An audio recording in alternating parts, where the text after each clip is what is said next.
नमस्कार विद्यार्थी मित्रांनो, 21 जुलै 2024 रोजी होणारी राज्यसेवा पूर्व परीक्षा ही आता आयोगाने पुढे ढकललेली आहे आणि या संबंधीचं जे नोटिफिकेशन आहे ते आज आयोगाने वेबसाईटवर टाकलेलं आहे। नेमकं या नोटिफिकेशनमध्ये आयोगाने काय सांगितलेलं आहे व नवीन एक्झाम डेट काय आहे हे आपण या व्हिडिओमध्ये पाहणार आहोत।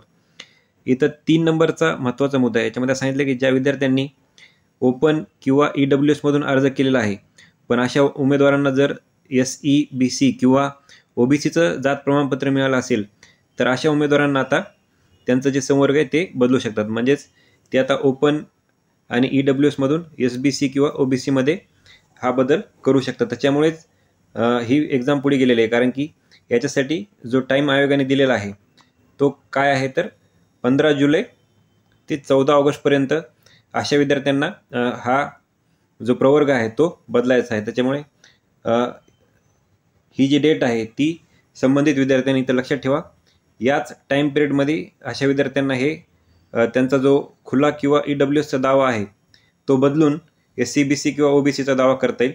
त्याच्यामुळे ही एक्झाम पुढे ढकललेली आहे आणि आता नवीन एक्झाम कधी होईल तर जी नवीन डेट आहे ती आहे 25 ऑगस्ट। सो हे लक्षात ठेवा, 21 जुलै 2024 रोजी होणारी जी एक्झाम आहे ती आता 25 ऑगस्ट 2024 रोजी होईल।